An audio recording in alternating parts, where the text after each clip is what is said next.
So we're here out in Las Vegas. We are on the Strip leading worship and preaching the gospel. I just got done sharing about why I'm obsessed with Jesus, and we saw one guy come to know Jesus. He was Islam, he was Muslim, and he gave his life over to Jesus in that moment after someone we were with went and prayed with him and talked with him. And so God is so good. God's moving here in Vegas.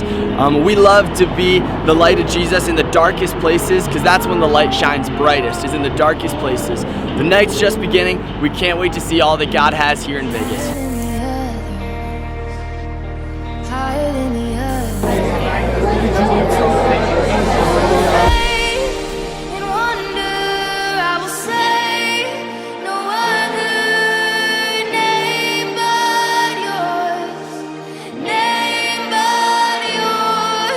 Yeah, so I specifically remember just being on Fremont Street, and I was doing an outreach, just a free prayer outreach with Grace City Church, and we were walking around just talking to some people who were experiencing homelessness, and I got into a conversation with a man named Benny.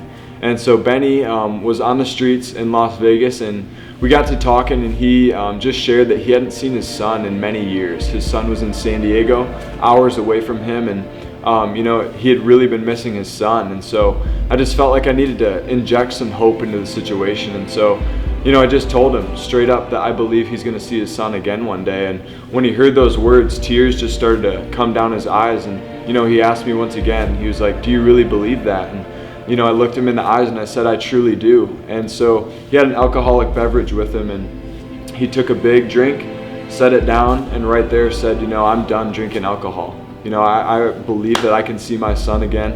I want to spend my money wisely." And so I believe fully that that was a step, in the right direction for Benny. I believe that the Lord is going to enter into his life and he's going to see his son again one day. And so every time before we would go out and minister or do some sort of ministry activity, we would gather together as a team and kind of write out just on the board what we're praying for.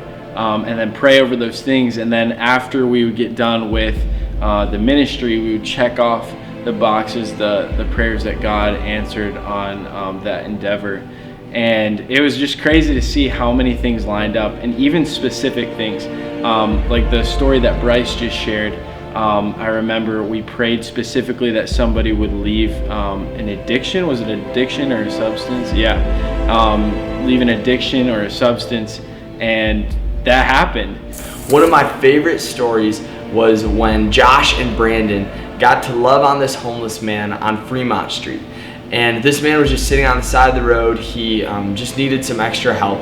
And so Josh and Brandon agreed to get him some of the things that he needed if he was willing to maybe come to church.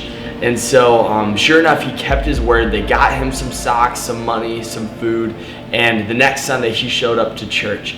Not only did he show up to church, but he gave his life to Jesus and he got baptized on that very day. And those are some of the moments that, we realize what, a pair of socks or a meal could change someone's entire eternity. Las Vegas is a place that claims to have all the happiness that this world can offer.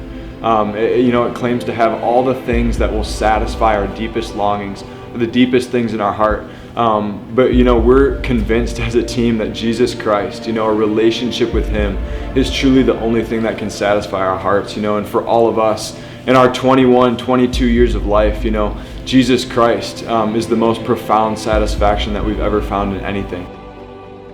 We have a God of reconciliation. We have a God of transformation, and that's exactly what we're believing for Vegas, for the Sin City to transform into Grace City, where people are fulfilled with the love of Jesus. Rodney is the man. He is the man. We love this guy so much. He's so kind. Just the best heart, man. So good. You got anything to say? Jesus loves you. Come on, man. I love it. Amen. All right, Rodney. Cool, man.